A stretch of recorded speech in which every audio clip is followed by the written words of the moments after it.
Well, the vote was also to some extent undermined by the limitations of INEC's organizational capabilities. What should have been INEC's moment of triumph and the production of its best work so far has become, as some say it, an abuse of the electoral process, and it's left many Nigerians dazed and disappointed. But there were heated exchanges today at the National Collation Center here in Abuja between party representatives and the chairman of the Electoral Commission, INEC, Mahmoud Yakubu, with the parties demanding greater transparency in the announcement of the results. Please repeat what you said on the basis of the provision of the law. Well, I just want to quickly react to the presentation by the chairman on we are in this country, and the INEC made a press statement when uploads were not done. You even said there was no hacking of your server and all that. And everyone sitting there is either a Christian or a Muslim. And you know there was problem with uploading your results.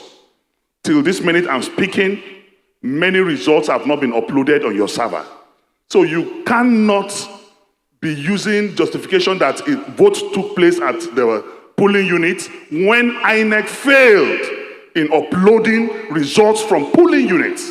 If you had uploaded those results immediately after vote was casted in each polling unit, we will have access to them and I will not be asking questions here.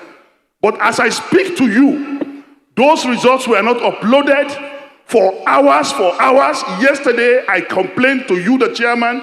I complained to 2 other commissioners, and in my presence, they called the rec in Imo, where even the director of ICT was saying they should use offline to upload. So if results not be challenged, that the process is over. The process is not over because it is faulty. Results were not uploaded, and if those results were not uploaded, we are definitely going to contest the authenticity of whatever presentation is being made here. And finally, sir, I want to challenge any returning officer from any state coming here, because there's penalty for you if you lie or if you alter anything. Tell us before you start your presentation that what you are presenting before cameras, that what you are presenting is what is uploaded on INEC website.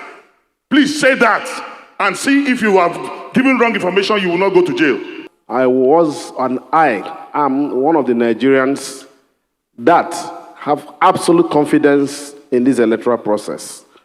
Mr. Chairman, when there were efforts to undermine the authority of INEC, we stood firmly that INEC must be truly independent. Mr. Chairman, we're talking about the transparency of this process. And we're talking about confidence in the process. I had cause, sir, to engage you yesterday. I had cause to speak to your national commissioners yesterday. I had cause to speak to them this morning about collation and abuse of the electoral process. Mr. Chairman, as we speak, in a number of states, efforts are still ongoing to undermine that process.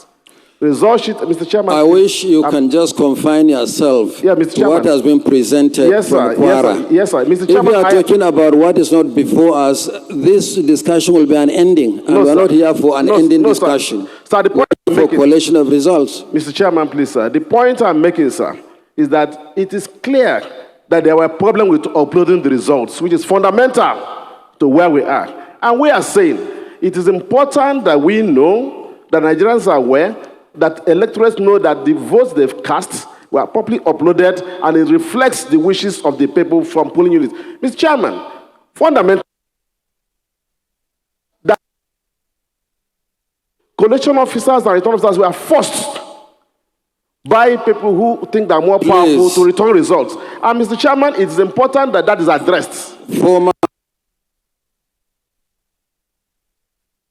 Speaker of the Federal Republic, please speak to what you can present evidence for, not to stand at the National Coalition to be making insinuations. Please, Mr. Chairman, please resume your seat. Emeka Ihedioha, please. I'll take my seat, Mr. Chairman. Please. But the point has been made. Thank you, Mr. Please Chairman. resume your seat. There's some pretty feisty scenes there. I mean, Yes. quite extraordinary, isn't it? Very extraordinary, I but mean- expected, Charles. Absolutely, absolutely. But it really is interesting how this has evolved. But let's turn to Arise Politics editor Sumner Sambo, who is at the National Collation Center. He's been there from yesterday all through today. He's got his head around what's been going on. A busy day today, Sumner, at that National Coalition Center. Summarize for us the results we've had so far and some of the drama that we've seen. All right, thank you so much, Charles. And this one, well, we thank our viewers for staying with us all through as we try to bring these details to our viewers step by step. Well, let me start with the latest information that the National Collation Center has adjourned till 8 p.m. when we hope to have more results coming in from states across the nation. Not quite long ago, we had the last one, which was from Gombe State, and prior to that, we had that from Lagos State. And then, of course, we had other states earlier today, like Kwara, Osun, Ondo State, Ogun State, Oyo State, Yobe State, Enugu State. And then, of course, with this now, we've had about 10 states. One yesterday, that was Ekiti yesterday, which has been very controversial. And then, of course, 9 that we've had today. So what's left right now, it's 27, that is 26 states and the Federal Capital Territory. Now back to what happened earlier on. We had this drama where the national party agent of the main opposition People's Democratic Party, Senator Dino Melaye, staged a walkout with some parties, political parties, saying that they are not happy about the process that has happened. And of course, one other leading party that walked out with the PDP is the agent of the Labour Party, who all said that they were unhappy with the way the results were being presented. What Senator Dino Melaye had asked is that whatever was being announced here should also be placed on the board, and then the collation officer should also attest to whether the information that they are reading to the public here at the National Collation Center has been posted on the website of INEC, the result viewing portal of INEC, which is called IREV. And of course, the INEC national chairman told him that whatever has been happening here is one that has been assented to by the agents of all political parties, right from the state coalition offices.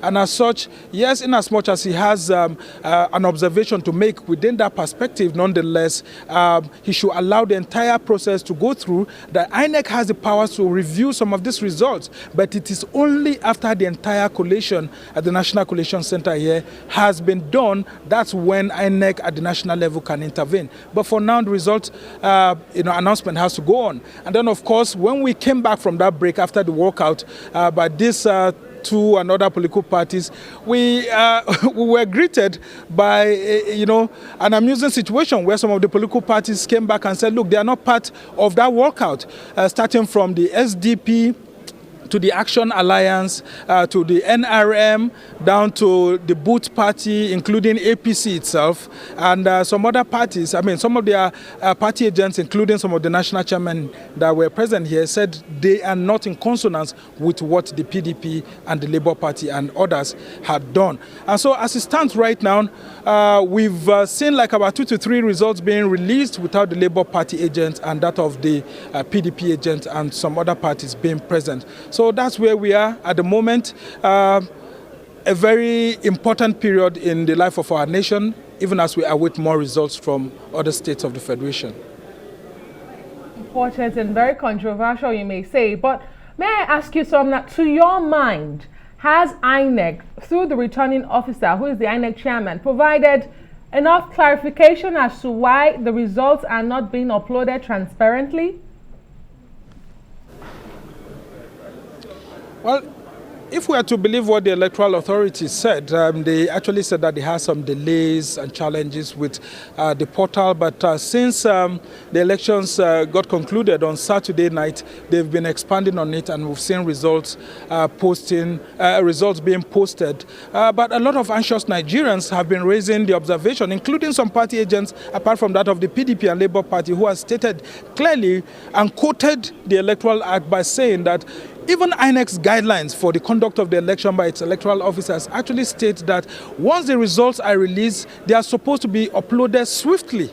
But of course, when there's a technological glitch, what do you do? Because from some of the officials we've heard here, they said that the demand for the viewing of the results actually were much more than the portal could accommodate, despite the fact that they had expanded the bandwidth and all of that. And so the surge into the portal actually created a scenario, but that they quickly handled it. And of course, that we could see that towards the end of Saturday, some results were uploaded. As of Sunday morning, results were uploaded, but the political parties are saying that, look, enough results ought to have been uploaded as at yesterday, or maybe the process could have been concluded, so that Nigerians can actually see if what is being posted there actually tallies with what's being presented here. And so some of the party agents said that it's becoming difficult for them to be able to, like one of them has said, correlate what is going on with what was posted on the INEC website. So a lot of Nigerians will continue to await the decision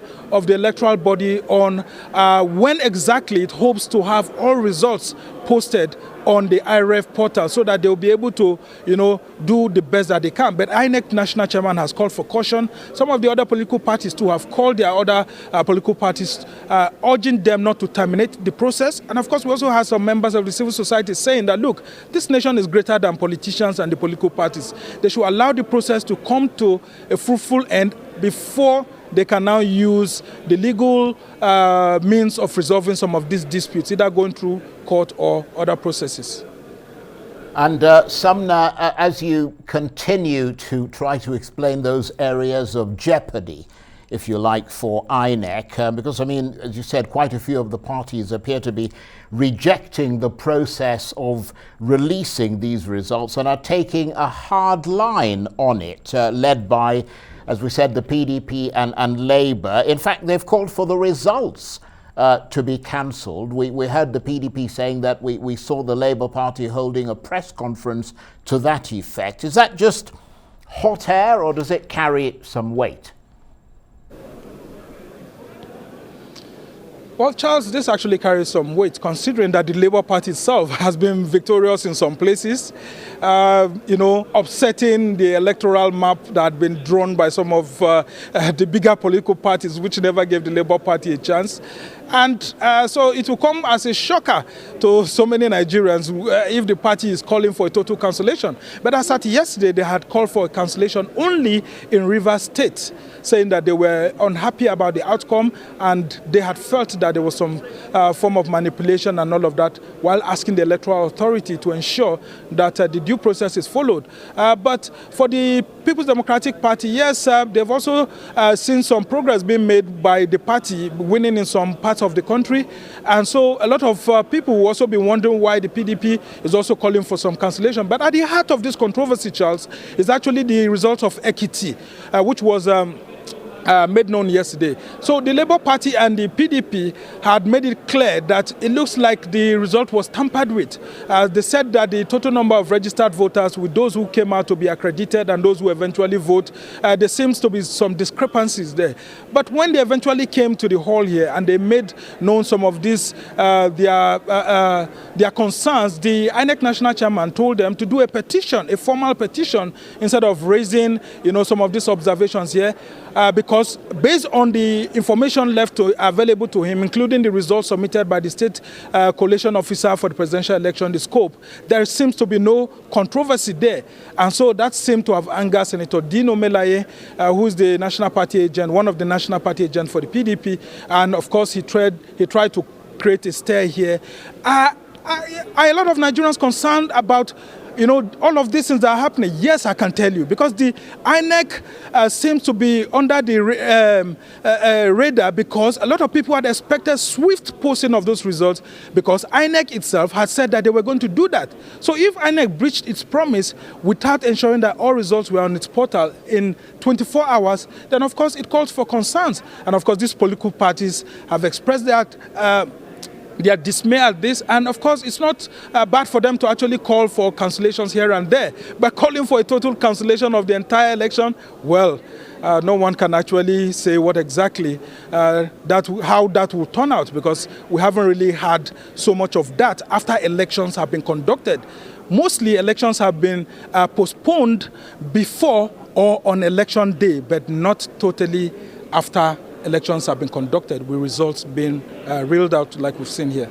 And Sumner, you have covered Nigerian elections for a very long time. Would you say what we are experiencing now with the 2023 election has been any different from where we're coming from? If not, because there's a school of thought that says politicians are so desperate that it causes mayhem because they know whoever loses goes to the courts, which is almost impossible to obtain. So when you hear political parties raise these concerns at the collation center and they are told, wait till the entire process, then you can go to court, you begin to wonder if anything has really changed. What do you think? That's a good point. Well, let me start at this one with this very fantastic question you asked, because like the People's Democratic Party here, which is protesting, coincidentally used to be very arrogant while it was in power by asking other political parties to go to court when they shout and create a scene. I mean, I had monitored several elections and declarations right here in this same hall in the past when the PDP was in power, and when other opposition parties want to raise questions, want to ask questions and say every other thing, the PDP and its agent will actually tell people to just be quiet, go to court and all of that. So these are interesting times in our development. And of course, the democratic practice that we have right now shows at the moment that there seems to be some level of growth, irrespective of the challenges that we are having. Because if there wasn't a growth, I don't think Labour Party would weigh the two big political parties or the major political players have always played their politics, that Labour Party would have been able to come third, because no one gave that party a chance, despite the fact that the Labour Party had wanted to build a coalition for this election with the NMPP and others. It got rejected at some point in time, but you can see that it's making an inroad, and that's thanks to the bimodal voter accreditation system, the BVAS technology, which has worked very well. I mean, some civil society groups have given it 98%, which tells you that there's an advancement. But the problem has always been the issues of collation. A former Western leader will say that the problem is actually not voting. You can go around and vote, but how the process is collated is where you see whether the process is credible or not. And of course, whenever it gets to nightfall on election day within Nigerian politics, I can tell you that there's always anxiety on the minds of opposition political parties, because governing parties in one way or the other always tend to be in control in one situation or the other. And so there's always that fear among opposition parties that results may be tampered with. But of course, the governing parties too will also be saying that opposition parties are tampering results in their own areas. So all political parties in one way or the other are often guilty of accusing the other party. So it looks more of like it's a Nigerian problem with Nigerian politicians, that they don't like accepting the outcome of results. But if we are to judge this electoral system based on the outcome that we're already seeing before it's concluded, then there seems to be some measure of growth, in the sense that a political party that no one gave room to is making an inroad. And look at the NMPP, for example, in Kano State, dealing with the APC, that's the governing party at the national level and at the state, and making inroads into different political circles, senatorial districts, House of Rep members, because let's not forget, there was a National Assembly election too, and several political parties, apart from the PDP and the APC and the LP are also emerging. So while there are challenges here and there, we await the final collation and outcome before we can have a proper understanding on what's going on. But from the signs we have seen, there seems to be some element of good outcome from what we have seen. But of course, are there challenges? Yes, very big challenges. And it's left to the political parties to put together their legal teams and challenge some of these things in court, like you have said, or they may just decide to forgo if they don't think they have the resources to go to court. Okay, Sumner, thank you ever so much. Sumner Sambo is Arise Politics editor. He is at the National Collation Center here in Abuja.